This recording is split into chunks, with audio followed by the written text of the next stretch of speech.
The Meridian station groaned like a dying animal. Kai Novak pressed his palm against the viewport, watching the red star pulse in the distance as atmospheric processors failed one by one. Another salvage run, another dying outpost. He'd made a fortune picking the bones of abandoned stations, but today felt different. The alarms screaming through the corridors had an urgency that made his skin prickle.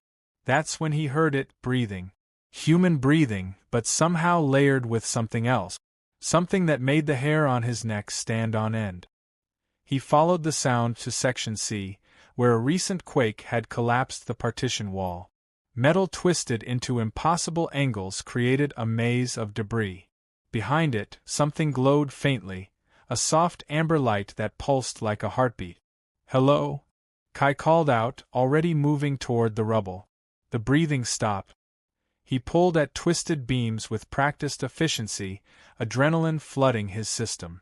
The red emergency lighting cast everything in blood-toned shadows. The amber glow grew brighter as he cleared debris, and finally, he saw her. She was unlike anything he'd ever encountered. Humanoid, yes, but with fox-like features that seemed to exist between soft and wild. Sleek auburn fur covered her body, darker at the ears and along her spine. Her eyes were enormous, luminous gold, and they were watching him with a mixture of fear and something else he couldn't name. Her left leg was pinned under a support beam, and her breathing came in panicked gasps. "Don't move," Kai said softly, approaching like she was a spooked animal. "I'm going to get you out." The station, her voice was musical, with an accent that rippled across syllables. "It's collapsing. We don't have time." The structural alarm cut through her words, the red lights flashing faster. Oxygen levels were dropping rapidly. Kai's fingers found the beam's edge, but it wouldn't budge. He'd need leverage, maybe 30 seconds he didn't have.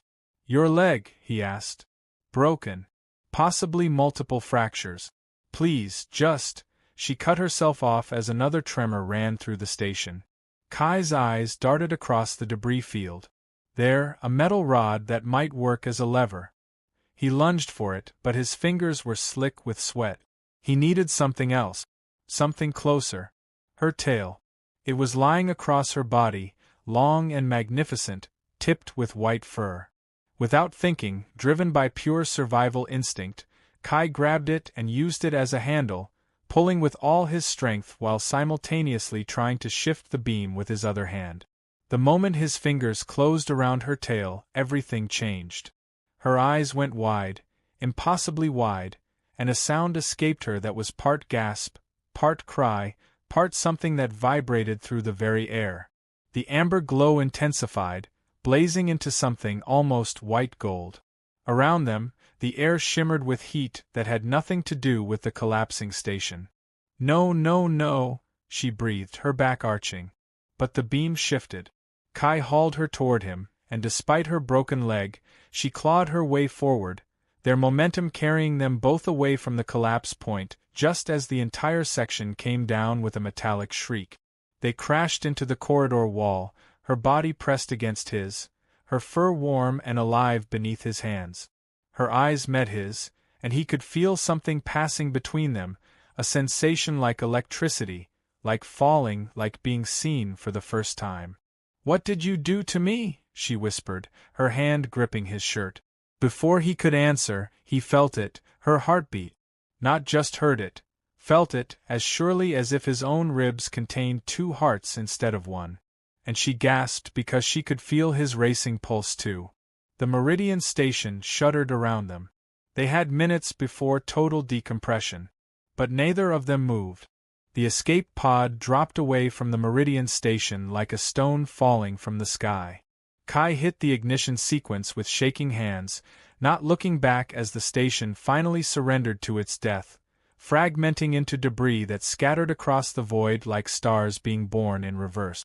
The woman lay on the pod's only bunk, unconscious. Her broken leg had been hastily splinted with emergency supplies, and Kai had managed to inject her with painkillers from the medical kit, though he had no idea if human painkillers meant anything to her physiology. But her heartbeat, that pulsing presence at the edge of his consciousness, told him she was still alive. Still connected to him in a way that made no logical sense. Kai programmed the pod for the nearest space station, Kepler's Rest, a neutral trading hub that didn't ask questions. Then he sat beside her in the cramped quarters and let himself shake. She woke 4 hours later, gasping like she'd been drowning. "Easy," Kai said, pressing a cloth of cool water to her forehead. "You're safe. We got off the station."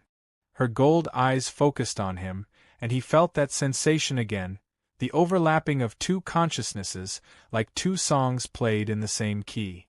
She tried to sit up, winced, and fell back against the pillow. "What's your name?" he asked. "Ivy," she whispered.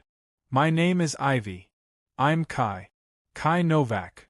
She closed her eyes, and he felt her emotions rolling across their connection like waves. Fear, pain, confusion, and beneath it all, something that tasted like attraction. It shocked him to feel it through their link, this knowledge of her desire as surely as if it were his own. "You don't understand what you've done," she said finally. "When you grabbed my tail during the bond trigger, you activated something ancient. Something my people thought was lost to evolutionary history." Kai moved to the small medical cabinet, retrieving the pain medication. "Your tail's a sensitive erogenous zone?" The question was clinical, but Ivy's eyes snapped open, and a blush crept across her fur. "It's more than that. Much more. The tail grab during extreme stress is a trigger for the vulpine bond reflex, a biological mechanism that ensures reproduction and species survival when extinction seems imminent. It was designed to create unbreakable connections between our people. But you're not vulpine." The weight of her words settled over him like gravity. "What does that mean?" he asked. "It means," Ivy said, turning her head to look at him fully, "that my body is literally beginning to depend on you to survive. And according to every instinct I have, my biology thinks you're my mate." Over the next 2 days, the pod's journey to Kepler's Rest felt like entering a dream. Ivy's leg began healing at an accelerated rate, something to do with vulpine physiology when properly bonded, she explained. But the healing came with a price. Without Kai in physical proximity, she grew weak and feverish. Every time he left her side to check systems or sleep in the pod's cramped cockpit, her breathing became labored.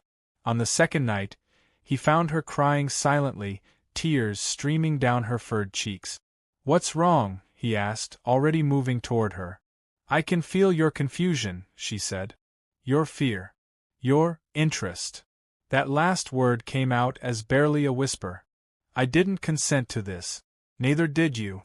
But my body is binding us together anyway, and there's nothing I can do to stop it." Kai sat on the edge of the bunk. The small space felt smaller. "Then we don't fight it. Not yet. We figure out what this is, together." When he reached out to touch her face, it wasn't out of clinical curiosity. It was because the bond between them was singing, humming with a frequency that made his entire being resonate. Her hand came up to cover his, pressing his palm against her cheek. "I can feel your heart," she whispered. "And I can feel yours," he replied. She leaned forward, closing the distance between them, and when their lips met, it was like completing a circuit. The connection between them blazed brighter, and Kai gasped at the intensity of it. For a moment, he didn't know where he ended and she began. Her pleasure was his pleasure. Her heartbeat synchronized with his. His hands moved to her sides, careful of her injuries, and she arched into him with a soft sound that vibrated through his chest. They made love carefully, slowly, with Kai acutely aware of her healing leg and his awareness of every sensation she experienced. When she climaxed, he felt it ripple through both their bodies, a sensation so profound that tears streamed down his face. She gripped him tightly, pulling him deeper, and when he came, she cried out his name like it was the only word that mattered. Afterward, they lay tangled together in the narrow bunk, her tail curled around him, and for the first time, Kai felt the weight of their situation fully. Whatever this connection was, it was real. And it was dangerous.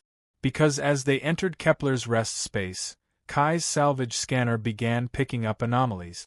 multiple ships converging on their location. Ships with signatures he'd learned to fear.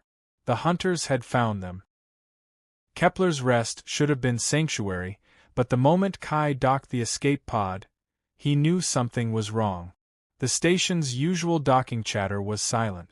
The feeds showing marketplace activity were dark. "Stay here," Kai told Ivy, but she grabbed his wrist. "No."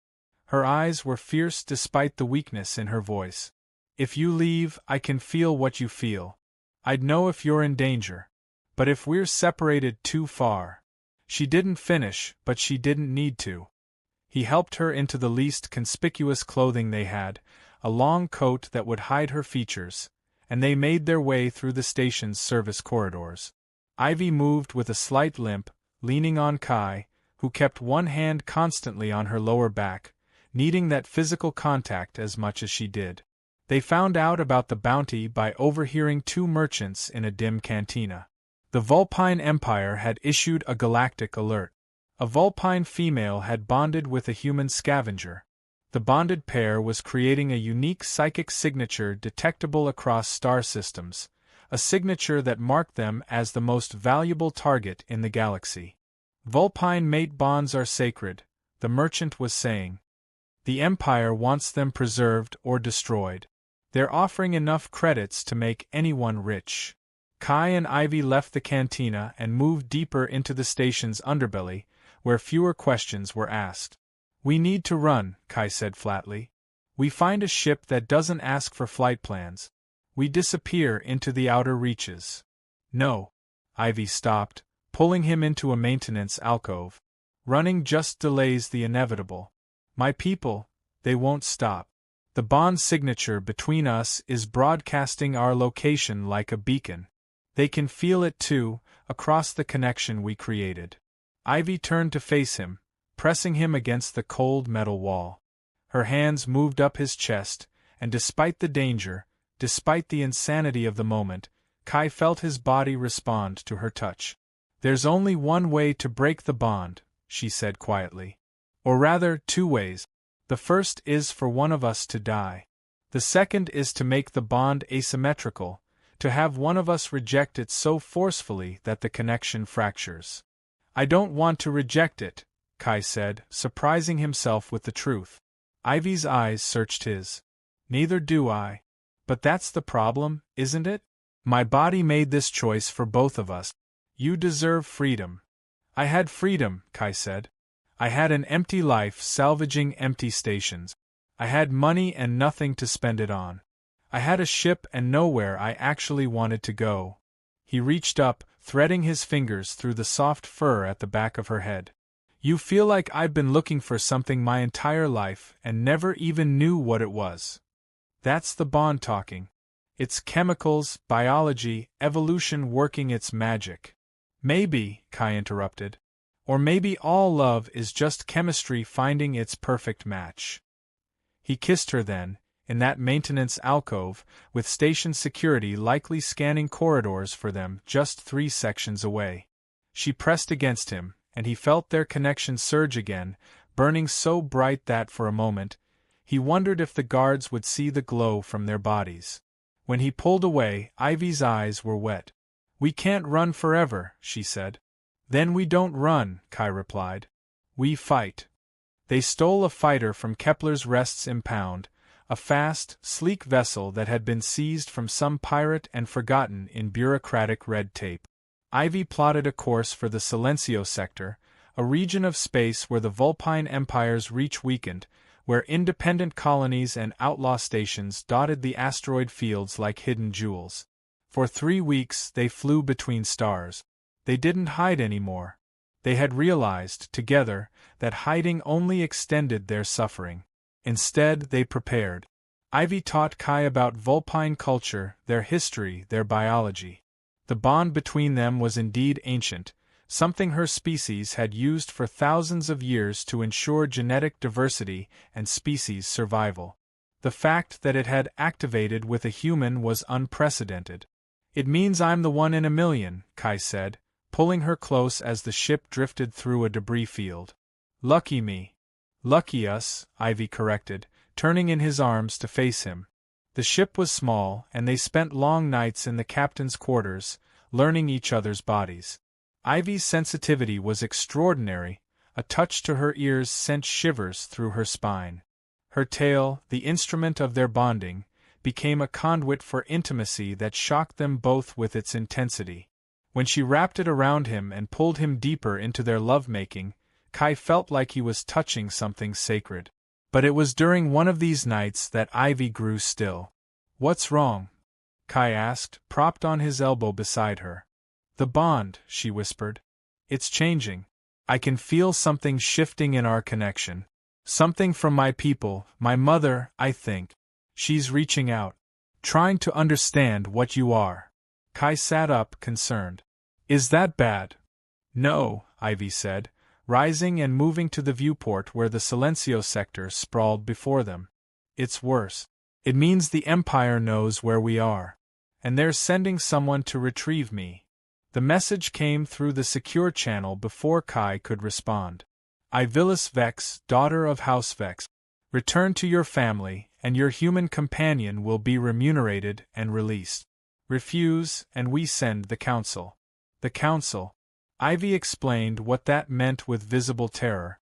They were the Empire's oldest generation of Vulpine, warriors who had shaped empires and destroyed civilizations. Sending the Council meant they were escalating beyond negotiation. "We leave now," Kai said, already moving toward the controls. "We can't outrun them," Ivy said. "Their ships are faster. Their technology is generations ahead of anything available out here. Then we fight." Kai turned to face her. "That's what I said, remember? We don't run, we fight." "With what, Kai?" "We're in a salvage fighter against the Vulpine Empire." "No." He moved to her, taking her face in his hands. "We fight with what we are. We fight with the bond. You said it creates a signature that broadcasts across space, right? Something that marks us as significant to your people." Understanding dawned in Ivy's eyes. "You want to amplify it. I want to shout it across every frequency, every network the Empire can reach. I want them to know that a human and a Vulpine created a bond that was supposed to be impossible. I want them to understand that we chose this, that we're choosing it still, every moment. If we do that," Ivy said quietly, "if we make the bond public and undeniable, the Empire might accept it. Vulpine bonds are sacred. If the Council confirms the bond is genuine, they're legally bound to acknowledge it. But..." She paused. "We'll be bound forever, Kai. There will be no separation, no breaking it. Our lives intertwine from this moment forward." Kai felt his heart skip, not from fear but from something else. Something that felt like coming home. "Then let's bond publicly," he said. They sent the message themselves, broadcasting it across the private frequency Ivy's mother had used to reach her. Not words, words weren't necessary. They recorded their bond as it existed in their connection, amplified and transmitted through their neural link. The response was immediate. Silence followed hours later by a single message. "The bond is authentic. The Council recognizes the mate bond between Ivilis Vex and Kai Novak. By ancient law they are protected. By ancient law they are eternal." The Vulpine Empire's ceremonial ship arrived not with weapons drawn, but with honor guard. Ivy's mother was there, a tall, elegant Vulpine with auburn fur streaked with silver, and the moment she saw her daughter, tears streamed down her face. "You bonded with a human," she said, approaching Kai with a mixture of wonder and something that might have been approval. "In 200 years, we've had no interspecies bonds recorded. You are either the most foolish male I've ever encountered, or the bravest." "Both," Ivy said, sliding her hand into Kai's. "He's both." The wedding ceremony happened on a neutral station, in a space designated as International Waters of the Cosmos. The Vulpine Empire provided ceremonial dress, sleek formal clothes that made Kai look almost alien, beautiful and strange in a way Ivy said she found irresistible. The traditional ceremony involved the bonded pair bathing together, their bodies painted with ceremonial oils while their connection was publicly acknowledged by witnesses. Kai felt vulnerable as the oils were applied to his skin, highlighting the areas most sensitive to Ivy's touch. But when she entered the chamber, her eyes locked on his, and the rest of the world fell away. She wore nothing but the ceremonial oils and her own magnificent fur, and she moved toward him like she was dancing. The chamber's lights had been dimmed to deep blue, and around them, holographic displays showed the bond itself, the glowing thread of connection that linked them, beautiful and undeniable. When she touched him, it was simultaneously familiar and shocking. Every nerve ending blazed to life. She traced the oils across his chest, and when their skin met, they both gasped at the intensity of connection. Her hands moved lower, and his own hands found her, pulling her close. "I love you," Ivy whispered, and Kai felt the truth of it through their bond, beyond words. "I love you," he replied, and he meant it with every fiber of his being. They made love while the assembled witnesses watched, not voyeuristically, but ceremonially. Their joining was the joining of species, the binding of two souls that were never supposed to find each other in this vast universe. Kai felt her pleasure and added his own, creating a cascade of sensation that seemed to light up the entire chamber with the glow of their bond. When it was over, they lay entwined, breathless, and Ivy's mother placed a ceremonial crown on each of their heads, intertwined circles of silver and gold, marking them as bonded for eternity. The Vulpine Empire's chief council stepped forward, her ancient eyes seeing everything, understanding everything. "The bond is sealed," she intoned. "What was always meant to find each other has found its path. Kai Novak and Ivilis Vex, you are recognized as eternal mates across all known space. May the stars guide your journey together." As they walked from the chamber, their hands intertwined, Kai could feel Ivy's heartbeat synchronized perfectly with his own. He could feel her happiness, her certainty, her love, and more than that, he could feel that she could feel his. There were no secrets between them, no walls.